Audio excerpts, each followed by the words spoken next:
Hello, Tim from Fair Play Now on the 29th of January 2022. Just saw a bit of a dialogue.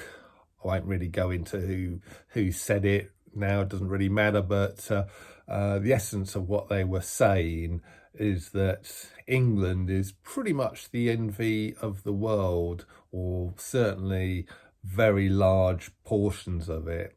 And it's even the envy of the rest of the UK and Ireland as well, because we have the least restrictions here. Not everything's gone, we've still got work to do, but compared to so many other sort of places in the world, and indeed those other places round and near to the UK, England really is in a great place right now. And let me tell you who that is down to. That is down to you. Yep, you guys. That is down to anyone who went on the shopping trips. It is down to anyone who has been involved with the stand in the parks.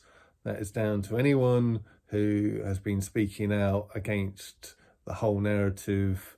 Doesn't matter where it was you're speaking out to, whether it was friends, family who were sort of rubbishing your views and calling you an idiot, or whether you were sort of posting your views online somehow, or whatever it might be.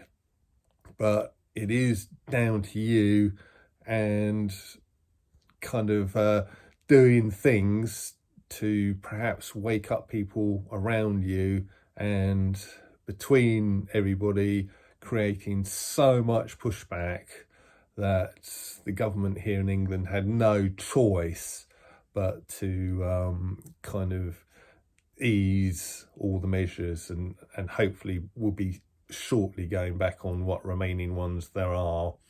Now, I know there's going to be naysayers. They're going to say, no, it wasn't down to you protesters and you type of people. It was down to the measures. It was down to certain treatments. It was down to certain things people put on their faces.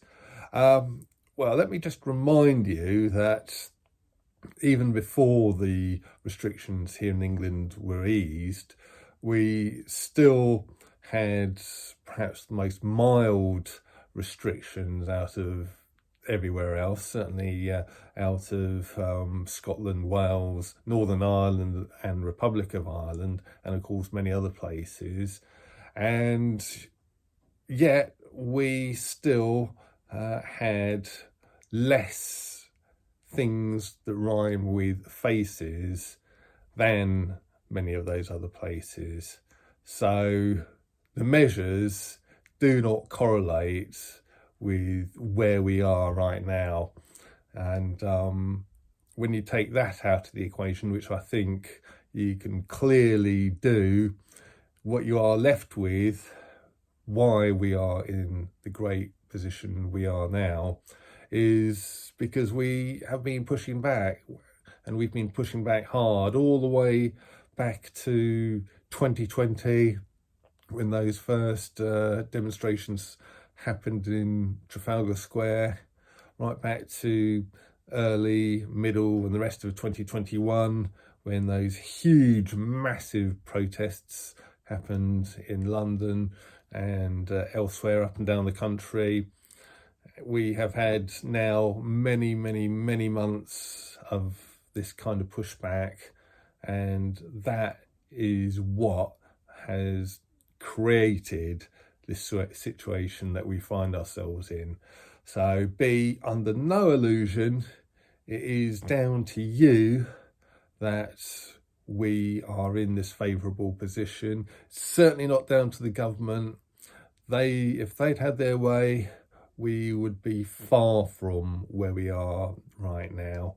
And I just want to kind of leave it now, and with a reminder that we need to keep the pressure up. We need to sort of get rid of the remaining mandates, and which look like they might be coming in. Hopefully not, but we need to keep the pressure up.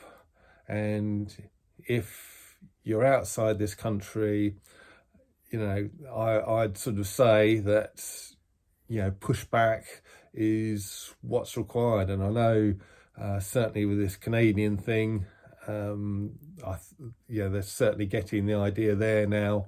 And I wouldn't be surprised if before very long Canada is in the same kind of position that England is in right now. And then you've got the template, haven't you, for the rest of the world to follow suit. So that is what I'd say. It is thanks to you guys, thanks to all the pushback you've been giving throughout all these many months. And yeah, we need to keep it up though. You know, don't sort of give up pushing back. We need to carry on with everything we're doing, the London shopping trips, the stand in the parks, and all the other bits and pieces that we do. So I'll leave it there. Back tomorrow. Tim from Fair Play Now. Thanks for watching.